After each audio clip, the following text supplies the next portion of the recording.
Done.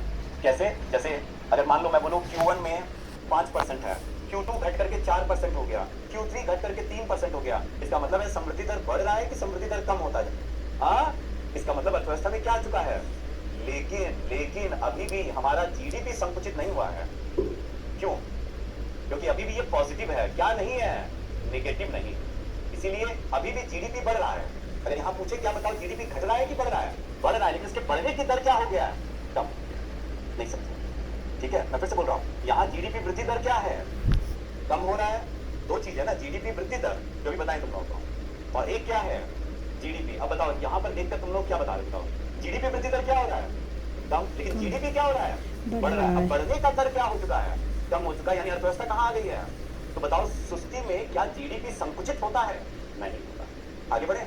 अब सुस्ती मंदी का आहट होता है, यानी सुस्ती के बाद अगर सुस्ती चलता रहा और कहाँ पहुंच गए इस ब्रेक इवन पॉइंट में, यानी यहाँ से थोड़ा सा नीचे आए कि अर्थव्यवस्था संकुचन का शिकार हो जाती है। किसका शिकार? संकुचन का शिकार हो जाती है। कॉन्ट्रैक्शन। क्या बोलते हैं इसको? कॉन्ट्रैक्शन। ये क्या है कि मान लो ऐसे है Q1 5%, Q2 4%, Q3 अचानक -1 हो जाए। कितना परसेंट? -1। अब बताओ अचानक से अर्थव्यवस्था में एक क्वार्टर जीडीपी क्या हो गया? जीडीपी वृद्धि दर क्या हो गया? पॉजिटिव की नेगेटिव? जैसे ही नेगेटिव हुआ किसी क्वार्टर जीडीपी वृद्धि दर, तो जीडीपी कहाँ पहुंच गया? नीचे। समझ में आ रहा है? अब संकुचन के बाद क्या आता है? अगर ये संकुचन रुका नहीं, चलता रहा, तो फिर स्थिति कहाँ पहुंच जाएगा? मंदी। यानी अर्थव्यवस्था में क्या आ गया? चलिए बताओ। मंदी आ गया, रिसेशन आ गया। और कैसे? अगर मान लो Q4 में भी आ गया -2, Q4 भी कितना आ गया? यानी अगर जीडीपी वृद्धि दर लगातार 2 तिमाही, लगातार 2 तिमाही क्या हो जाए? नकारात्मक हो जाए, तो फिर अर्थव्यवस्था में क्या आ जाता है? मंदी। क्या है ये? अरे लगातार शब्द क्या है? लगातार। और 2 तिमाही मतलब कितना महीना?